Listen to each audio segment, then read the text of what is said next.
Bulletcast for life.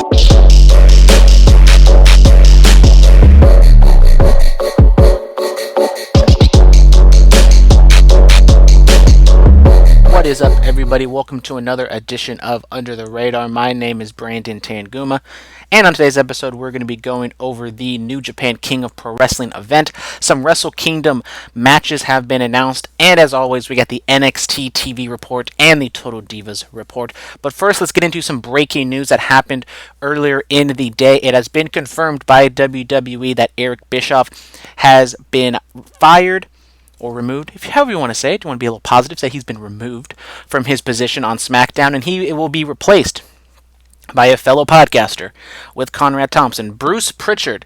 Yes, Bruce Prichard is going to be replacing Eric Bischoff as the executive director of Smackdown. This kind of comes as a little bit of a surprise. Obviously, in the summertime, news broke that Paul Heyman and Eric Bischoff were going to be coming in to be leading creative forces. Paul Heyman on Raw, Eric Bischoff on SmackDown.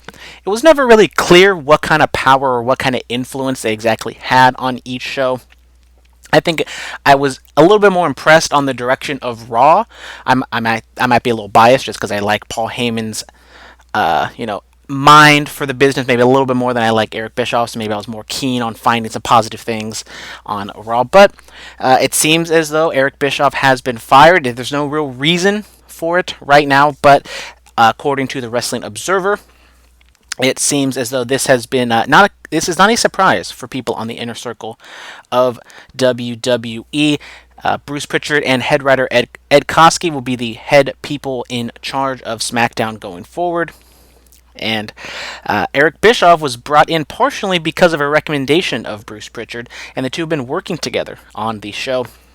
So obviously this is kind of developing, and there isn't really much news on why, if this is a Fox move, this is a WWE move, and Eric Bischoff most notably lived in Wyoming, and he moved all the way to Connecticut for this job, and now he's only been there for however many months, 3-4 months at the very most, and now he's been fired.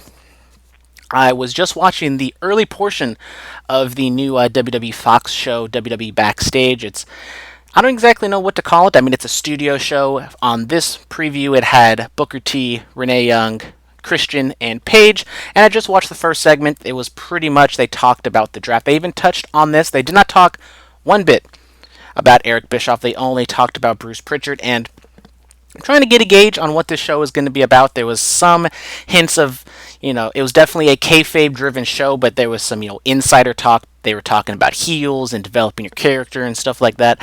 So I couldn't really get a good gauge on it. I'm pretty sure this isn't going to be a, fully independent WWE show where they're going to, bury all the creative booking. And as I said, they only talked about Bruce Prichard coming in as being the executive director of SmackDown. They didn't talk about Eric Bischoff being fired from the position on SmackDown, so that's a little interesting, and maybe we're going to talk about it more on the Bulletcast on this preview show.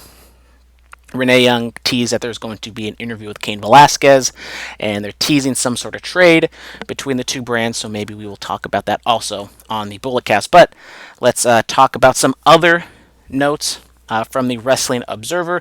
Crown Jewel, it has been announced that Seth Rollins is going to take on The Fiend in a Falls Count Anywhere match, and Seth Rollins was originally booked to be in the Team Hogan versus Team Flair match.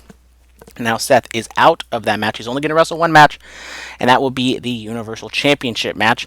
So that's, I guess, hopefully this is going to be the blow-off with The Fiend going to SmackDown and with Seth Rollins on Raw. Presumably this is going to be the end of the feud, possibly, but also it's The Fiend, so maybe they're going to have The Fiend jump from SmackDown and Raw, even though it's supposed to be a hard brand split, but it's The Fiend, and The Fiend can do whatever he wants. I kind of wished that they did something where, because SmackDown drafted The Fiend, but why would SmackDown want The Fiend? Because he's like such a devastating character who's uncontrollable. It would have made a lot more sense for The Fiend to go undrafted, and because the networks are too scared of him, and The Fiend can just choose wherever he wants. There's a bunch of other things that didn't make a whole lot of sense, like how the rules were that you can draft a 2-for-1 on tag teams, but yet they drafted a Lucha House Party, the OC, the New Day, 3-for-1s. Nothing was talked about for 3-for-1s on that one. Now let's talk about some New Japan. They had a show on Monday. King of Pro Wrestling had multiple title matches, multiple fantastic matches. If you haven't watched it, I'm not going to spoil anything right now, but I would definitely recommend you watch the IWGP Junior match with Will Ospreay and El Phantasmo, the Legacy match with Jushin Liger against Minoru Suzuki, obviously the main event with Sonata taking on Okada for the IWGP Heavyweight title, Ibushi versus Evil with the briefcase on the line. So if you haven't seen those matches, definitely go and check that out. But now let's get into the report. The show started off with the announcer saying that Zack Sabre Jr. and Jon Moxley were unable to make the show due to weather in Japan. There has been a devastating typhoon over there, and there was a show that was supposed to take place, a Road to Power struggle, I believe, coming up this week, and that show has been canceled. But this show took place in Ryogoku Sumo Hall, or Ryogoku Corrigan, whatever the fuck, I don't even remember what the fuck it's called. But anyways, so Zack Sabre Jr. and Jon Moxley were unable to make it, and Jon Moxley was supposed to defend his IWGP US Championship against Juice Robinson, but he had been stripped of that because he was unable to make the appearance, and now it is going to be Lance Archer taking on Juice Robinson for the vacated US title. Now, let's jump into it. We had some early tag team matches. We got Suzuki-gun, El Desperado, and Kanemaru beating Roppongi 3K, which is showing you in about 10:45. Good match. It's setting up the Super Junior Tag League that's coming up on Wednesday. Desperado pinned Show to win the match. And then we got Honma and Hiroshi Tanahashi beating Togi Makabe and Toru Yano. Pretty straightforward. Tanahashi a legend in the second match. Kind of a shocker there. Then we get Shingo Takagi and Tetsuya Naito beating Taichi and Doki. We get Taichi beating up Naito at the end of the match, and that kind of sets up Taichi throwing his name in the hat, trying to be a 2-for-1 champion. But now we get into the big matches. We get Jushin Thunder Liger taking on Minoru Suzuki.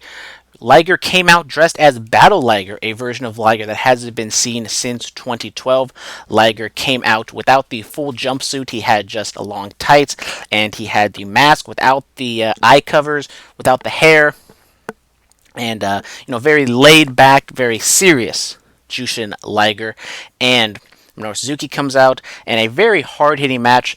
Kevin Kelly, the announcer on the English side, said that sometimes Blood Feud has been thrown around too much by announcers, but this one definitely fits that description. And just two legends going at it back and forth. There is a deep history that I really enjoy the commentators are able to get into as someone who doesn't really know a lot about it. They were able to really explain it. I have been kind of lacking. I've been slipping a little bit on my New Japan watching lately, but they really got me up to speed on this. And Suzuki ends up hitting the Gotch-style pile driver at around 17:40 for the victory. Suzuki gets up, he gets a chair. There was multiple chair shots and other gimmickry used throughout the match. Suzuki teases hitting a chair shot at the end, after the match, but he drops it. He gets on his knees and bows to Jushin Liger. Then Liger gets up, he gets a mic, and he says, "Thank you, Suzuki," and left the ring. Suzuki looked very emotional at the end of the match.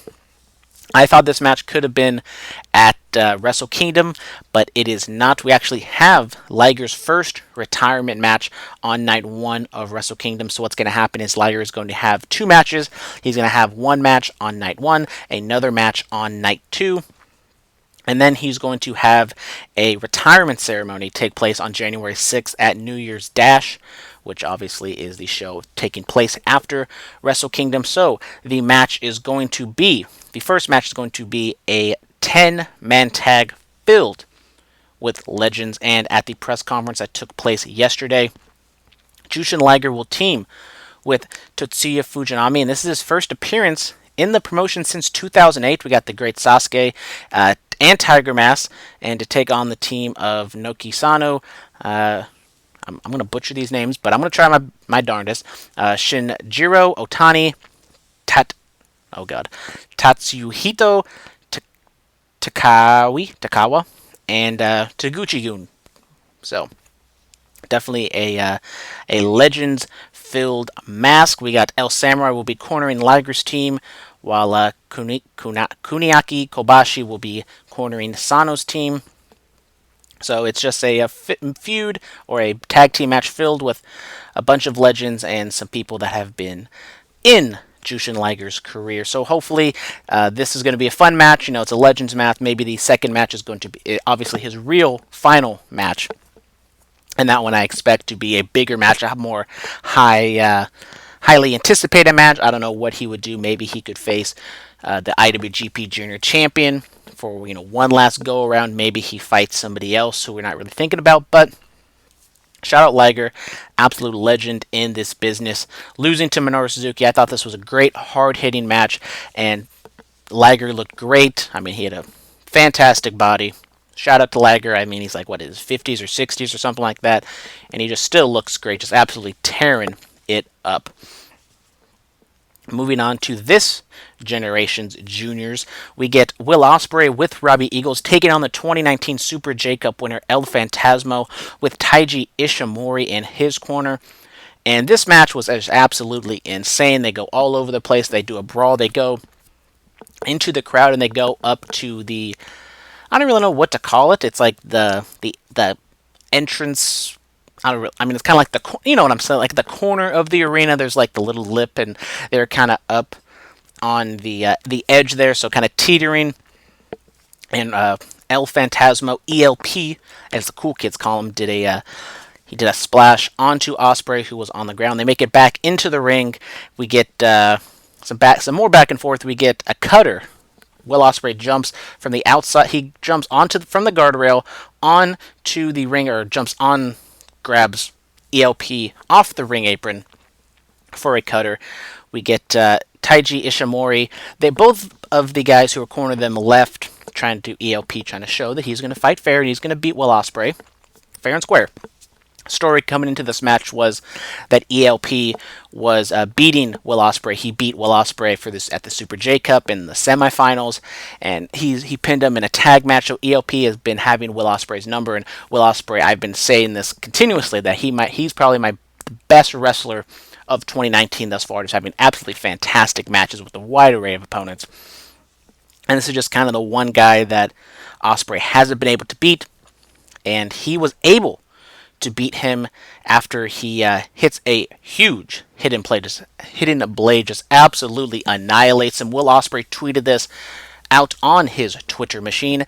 If you haven't seen the match and you just want to see that hidden blade, he just absolutely annihilates ELP's face. Hopefully ELP is okay, but he hits a hidden blade, then hits a Stormbreaker for the 1-2-3. Ospreay retains the IWGP Junior Heavyweight Championship in 28 minutes. Fantastic match. I think ELP is great. He's a heel. He's kind of a funny, ironic heel at times, but I think he definitely is a good enough heel. Will Ospreay, I mean, what is there to say about him? He's just fantastic.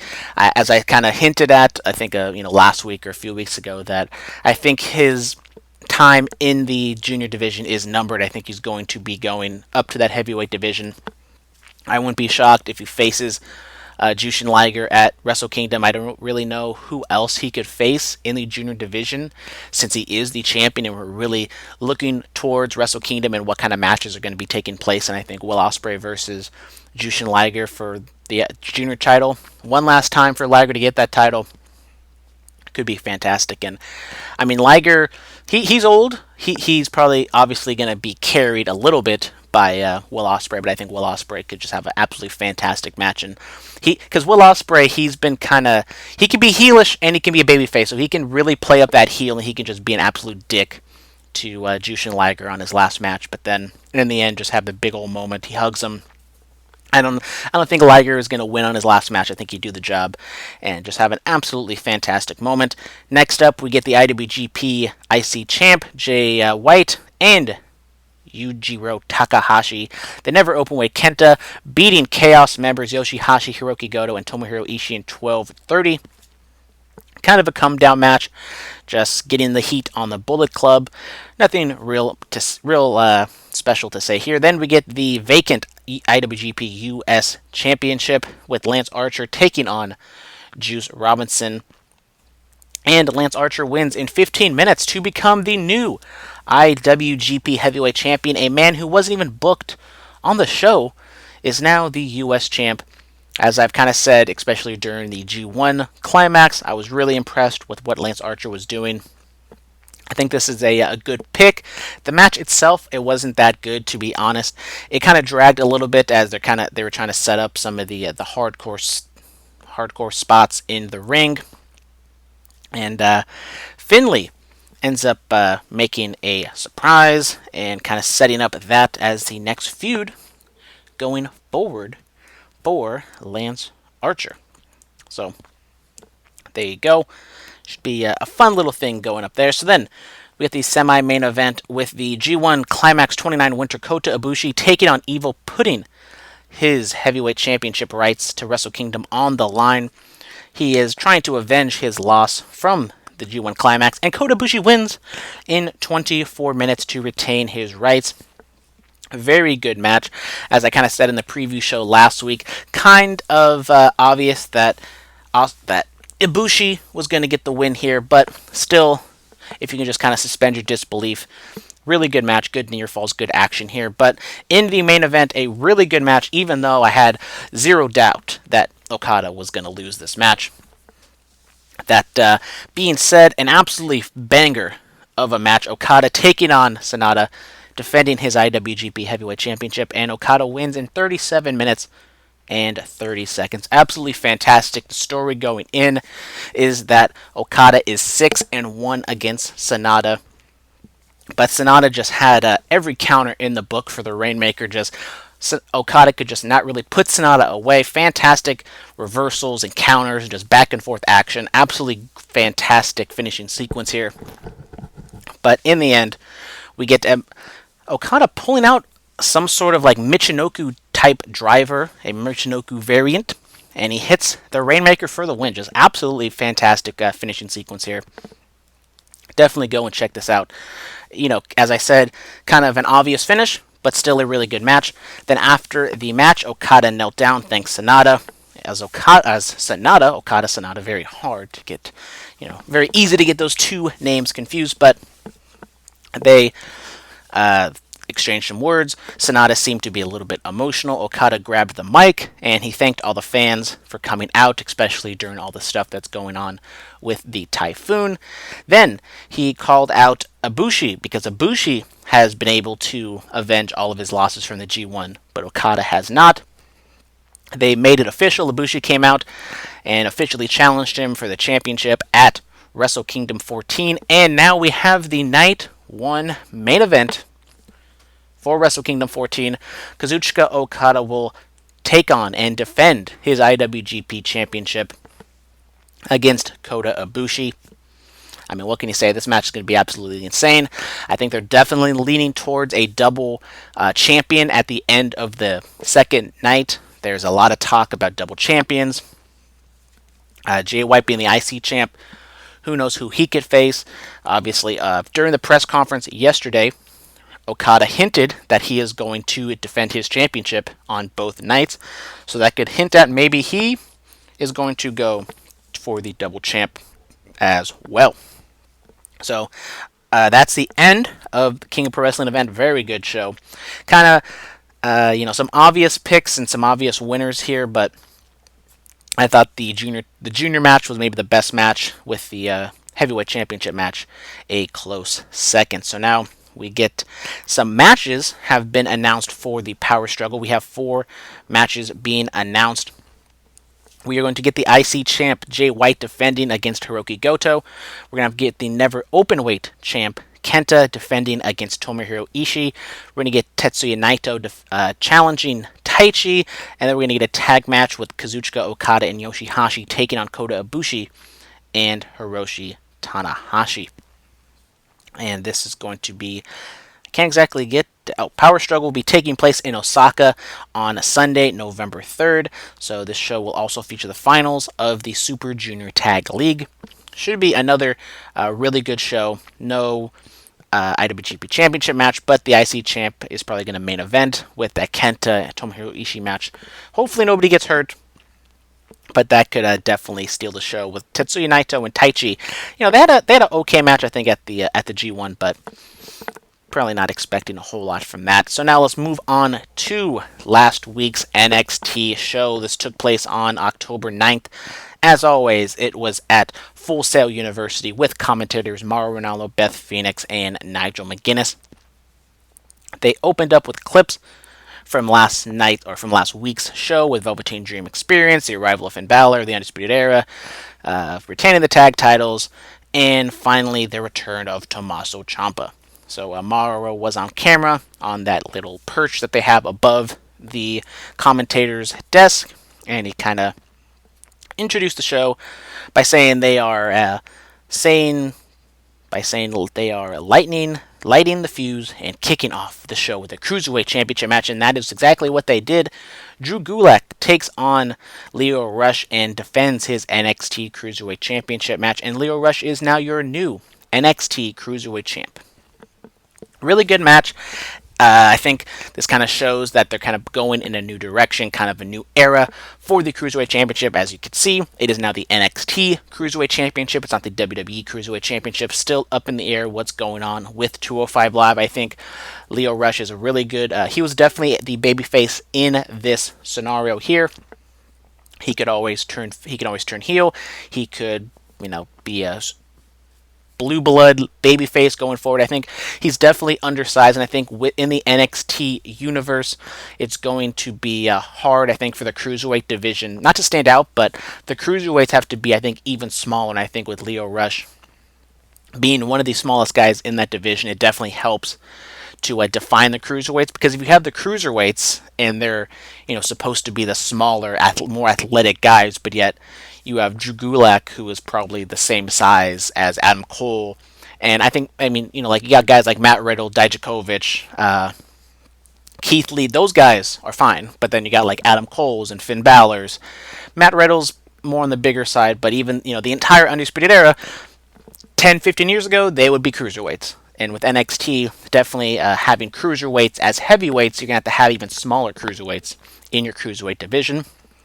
So I think it makes sense for Lio Rush to be the champ of the Cruiserweight division going forward in NXT. After the match, GM William Regal entered and was going to wrap the belt around Leo's waist, but Gulak interrupted, did the whole heel turn, or, going to attack him, but then he showed some respect, and yeah, it was alright. I'm just not a big fan of the whole swerve bro, just trying to be a heel and then trying to swerve everyone, and then being the outstanding babyface, or whatever, showing respect. I just think it's something that's overdone, not only in WWE, but I think in especially the independent realm, there's always trying to show respect and raw sportsmanship and stuff like that.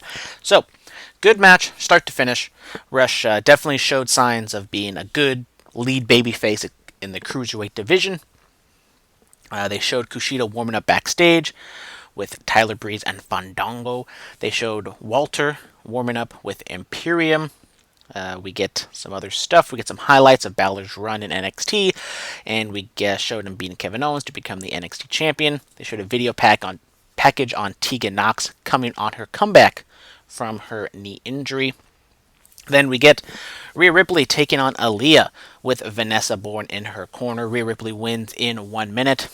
Fantastic. Rhea Ripley, I keep singing her praises. Philip drafted her in his draft for the call-up for the women's side in NXT. I think she's fantastic. I think she definitely is a imposing character. She poses a realistic threat to Shayna Baszler, and I think she can go up, she can be the one to dethrone her, but then she can turn heel, and she can be the new lead badass heel that people are trying to overtake. So I think Rhea Ripley is definitely a good opponent for Shayna Baszler. Rhea grabbed the mic and she says that so she grabbed the mic. Mauro said that Rhea is holding the microphone like a grudge. Rhea said that Shayna Baszler is a dominant champion and she tapped out. She's tapped, napped, or snapped every one of her competitors, but quote, but not me. She said she's coming for her. Good, straightforward, to the point interview from Rhea there. They went back to the announcers on camera. Mario hyped that the announcement of the press conference featuring Brock Lesnar, Cain Velasquez, and Tyson Fury, and Braun Strowman and Triple H all taking place in Vegas. blah, blah, blah, blah. We all know they're having matches in Saudi Arabia at Blood Money 4. Then we get Breezango making their ring entrance, and now they're dressed up as construction workers. We get Beth Phoenix doing a lot of innuendo type things, saying that they cleaned her pipes and all this other stuff. And Adam is not going to be very happy about all this, but they were supposed to take on a team, but then that team gets knocked out by the Forgotten Sons, and the Forgotten Sons just happen to, because they beat up those guys, now they get the match with Fandango and Tyler Breeze. I thought that was stupid. It made absolutely no sense. How come? Why are they rewarding the Forgotten Sons for beating up these guys with a match and they basically get what they wanted? William Regal didn't even come out to do anything. I just thought this was really stupid. Didn't make a whole lot of sense. This is WWE booking right here. But in the end, the Forgotten Sons win in 4 minutes. I thought, it was what it was. I think this is what Breezango is going to be. They're going to be a low mid-card jobber-esque tag team to teams that are kind of on the rise. Breezango, they're good, they're fun, but in the end, I think they're going to just job to the other teams. I think Tyler Breeze had a little bit more upside than Fandango. I think Fandango has kind of been defined down as a joke for so long. Tyler Breeze has the history in NXT. I think he can be a little bit more. He can maybe flirt with that North American Championship level, but nothing above that.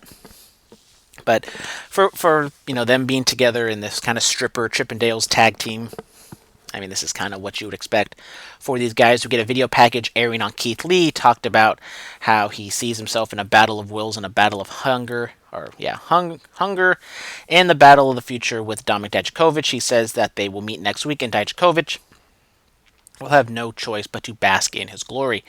Next up, we get Cameron Grimes and Boa. Cameron Grimes gets another quick victory when he hits the double stomp on Boa. We get Killian Dane was walking out right at the beginning of this match, so Boa getting a little bit distracted, but Grimes gets a quick victory. Grimes heads out, grabs his hat, and Killian Dane just lays waste to Boa, and he kind of gets all angry and stuff. So maybe this could be the start of Boa and Cameron Grimes and Killian Dane working together. Maybe this was just kind of a one-off and had nothing really to do with it. Or maybe this could lead to a Killian Dane's Cameron Grimes feud. Whichever way, I am okay with. But we get a video package on Damian Priest. He talked about making a name for himself at the expense of Pete Dunne, and his name will live on forever. Decent enough promo. I'm not a big fan of Damian Priest doing this whole Archer gimmick. I think it's just kind of corny. I think just him being the cool guy and just, wearing the leather and being, too cool for school is cool. It's whatever. I just think him kind of forcing in those Archer talk is a little stupid, but it is what it is. So now in Hour 2, we get Roderick Strong taking on Isaiah Swerve Scott in a non-title match, and Strong gets the victory in 11 minutes. Great athleticism here, joy to watch. Puts over Strong, as you'd expect, and it kind of puts Swerve on that kind of up-and-coming list. He was in the, I'm already forgetting what the tournament's name is called, the Up-and-Comers tournament, you know what I'm talking about, but fantastic match here. Afterwards, the Undisputed Era entered the ring. Cole said that Scott was impressive, but not near the level of Roderick Strong.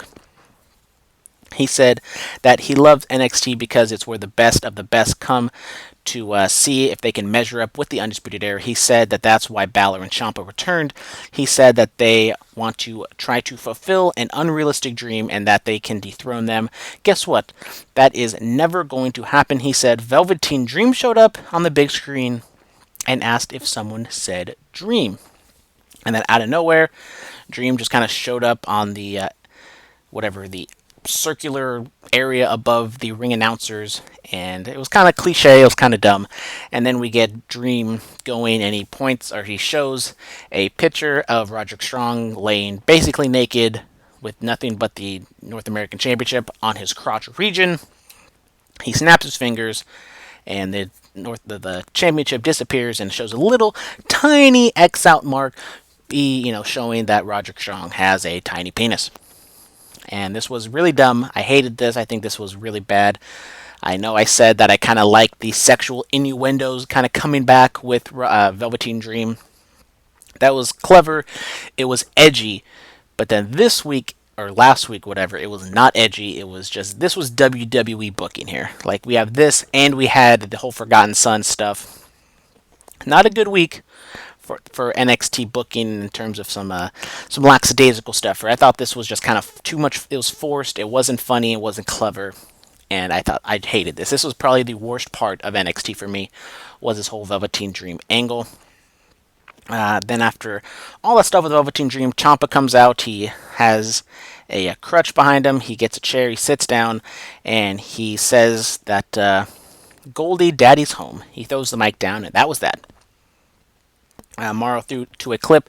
During the commercial break, Kathy Kelly was trying to interview Tommaso Ciampa backstage, and once he comes through the curtain, Angel Garza, who was kind of hitting on Kathy Kelly before Ciampa showed up, Garza reappears and says something to Ciampa in Spanish, and then Ciampa knocks him out.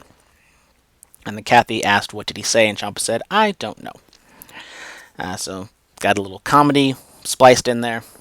Yeah, it was what it was. So then we get Dakota Kai taking on Bianca Belair, and Belair wins in 10 minutes. I thought this was once again the right choice. Once again, Dakota Kai's offense didn't look all that good. I kind of talked about it when she returned a few weeks ago. I just kind of think, I don't know if it's her coming back from injury and she's still a little rusty, if it's just her trying to be a little safer, she's trying to injure herself, but just the offense just didn't look crisp. It was showing a lot of light. But maybe this should have been something that Kai kind of did on the, on the house show loop. She have a match with Bianca Belair. They kind of run through it a little bit so they can get it underway. But Bianca Belair wins. She hops on the mic and says that Rhea Ripley is mistaken, and she thinks she's going to be the one to defeat Shayna Baszler. So now they are setting up a match between Rhea Ripley and Bianca Belair for the number one contendership match. We get a vignette hyping up this week's Keith Lee versus Dijakovic rematch. The match, this one was focused on Dijakovic, and he said that they're going to test each other's limits and bring out the best in each other, but he knows that the secret to Lee, he said that he doesn't intend on losing. Good, straightforward stuff. I thought Dijakovic really carried himself well here, so definitely looking forward to that match next week, or this week, in a matter of hours. In about 24 hours, that match is probably going to be taking place. We get some commercials for the draft. Nigel said that he can't wait to see who ends up wearing blah, blah, blah, blah. And then we get a segment airing on Pete Dunne. He said Triple H told him when he arrived at NXT to make a name for himself, and that's exactly what he did. And then he talks about Damian Priest and how Damian Priest is trying to make a name for himself, and he's going to break his fingers and all that other good fun stuff. We get Nigel hyping that Priest will face Dunne this week on NXT on USA. So now we have two big singles matches set up for tomorrow's NXT show. But in the main event, we get Kushida taking on Walter. And this match goes into the overrun. And in the end, Walter wins in 17 minutes. Really good match. Execution was really good here. The only problem with this match was that Walter was definitely supposed to be the heel in this match, but he's the more popular figure out of the two. So the crowd was definitely chanting for Walter, wanting Walter to win. And in this match, Kushida is so undersized compared to Walter that they were definitely telling the story of Kushida, getting beaten down but not giving up and trying to make the spirited comeback. And yet it just didn't really work in front of this crowd because they liked Walter so much. And I enjoy Kushida. I think Kushida is definitely someone who is going to be in the Cruiserweight division. Not saying that, that's supposed to be a downgrade or anything, but I just think Kushida is definitely a good fit for that Cruiserweight division. He's definitely smaller than some of the other guys. He can have really good matches. I mean, Kushida versus Leo Rush, just right off the bat. That could be a damn good match. I mean, this match with Walter was damn good as well. Just good, hard-hitting action. Straightforward. I mean, Walter is undefeated. Both these guys were undefeated going in. So that was another story in this match. And Walter gets the win. Really good stuff here. Walter ends up putting Kushida away after Kushida kicks out a few times, but then he hits a ripcord lariat for the win. Imperium comes out. They stand on the stage to salute his win. And that's how the show ends. A good show, I think, after last week where it was kind of a takeover-esque show where they just kind of threw everything out on the show. I think this is definitely more of what you're going to see with some squash matches, a few competitive matches, but you're definitely going to see, one person be clearly above someone else, like the Roderick Strong's Swerve Scott match. And then you're going to throw in, these main events like Walter and Kushida. Next week, we're going to have Lee and Dijakovic again. I think Pete Dunne and Damian Priest, we can see some sort of schmoz finish, maybe a disqualification, or maybe they just want to put somebody over clean. My pick would be Pete Dunne. I think Pete Dunne is fantastic. And Damian Priest still has a little bit to prove, but this is going to be a big match for him live on the USA Network.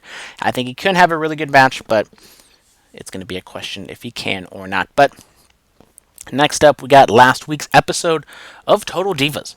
We get Carmella revealing that she is dating Corey Graves. So last week, we talked about that Carmella is kind of seeing somebody, or not. She's not seeing anybody, but people are kind of speculating that she is seeing somebody, and now Carmella has come out that she is dating Corey Graves, and all the subsequent drama that came from that, because Corey was married with some kids, and then the wife comes out and kind of bashes Carmella, saying that she's a family, she ruined the family, and just they're the reason why everything's going on, and blah blah blah blah. Carmella said she knows she didn't split up a family.